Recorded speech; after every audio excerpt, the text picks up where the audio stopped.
Okay, you've given us quite a bit to discuss, so let's stop there and I'll go through each piece by piece.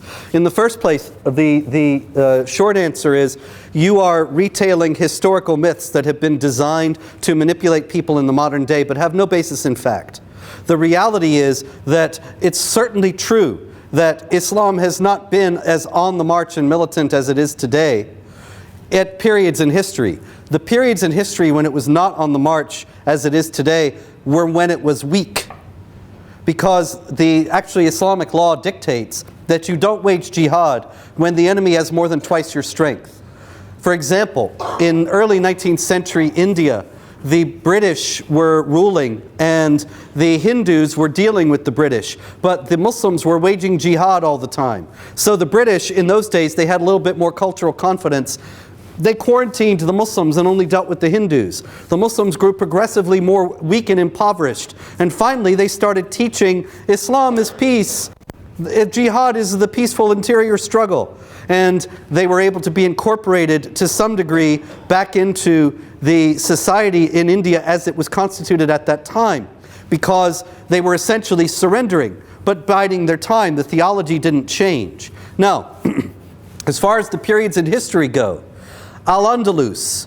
Al-Andalus, there is a new book, as a matter of fact. I believe it's called The Myth of Al-Andalus, but in any case, there's a new book that I'm sure you can find easily by searching for Al-Andalus or Andalusia, and you will see that, but this has been known for years. I actually wrote about it in my book, Onward Muslim Soldiers, in 2003, that if you look at the actual history of Al-Andalus, there were periods where the laws were relaxed. Just like in any society, there are periods when laws are relaxed and periods when laws are strictly enforced.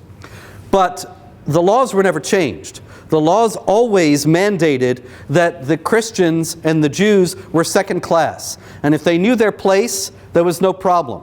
But one emblematic incident took place in Granada in 1066, when the Muslim vizier of the area appointed his Jewish friend as the leader of the local, like the local mayor or governor.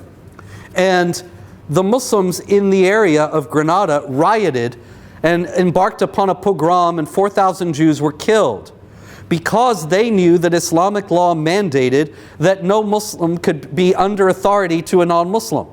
And so it was illegitimate for a Jew to hold authority over them. And so they massacred the Jews, and the governor was removed. The idea was that there was tolerance and harmony as long as the Jews and the Christians knew their place, which was second class, as long as the laws of dimitude, which mandated that they be denied basic rights and submit to Muslim hegemony, as long as they were observed, then sure, there was peace and harmony. But it was not the multicultural paradise of tolerance that it's made out to be today. That has no basis in fact. As far as algebra goes, it was not actually invented by Muslims. It was codified by a Muslim who gave it its name.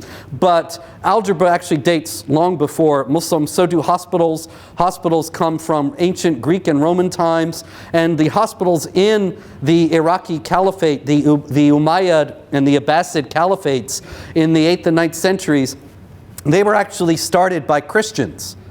And it was also the Christians who, under the rule of the Muslims, translated the philosophical texts into Arabic and preserved them until they were translated back into, but translated into Latin and used by the medieval Latin philosophers. So that actually was not something that had to do with Islam as such. There were Islamic philosophers who picked up on the writings of Aristotle in particular and others, and Avicenna and Averroes and so on, and they were influential in the West later, but they were branded as heretics in the Islamic world, and nothing was done with their philosophical explorations after their deaths.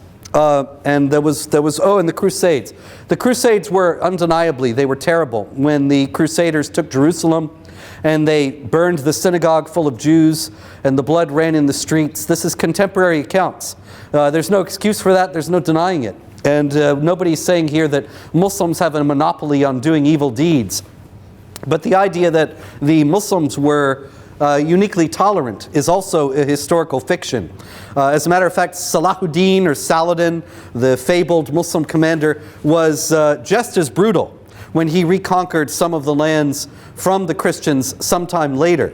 And in 1453, after the period of the Crusades, when the Muslims finally conquered Constantinople, the blood ran in the streets in a similar way, and people were beheaded. Muslim entered the Cathedral of the Hagia Sophia, now the mosque, or the museum, but it's still a place where Muslims can pray and Christians can't. So it's still essentially a mosque. And they entered the church and were beheading people, and blood all over the church. The idea that they were tolerant and magnanimous was a fictional construct that comes later and is designed to render us more complacent about the jihad threat today.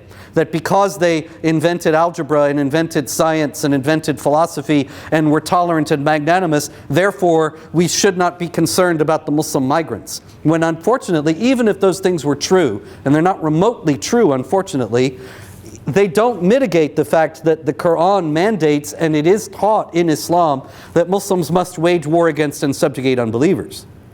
And so those things still remain.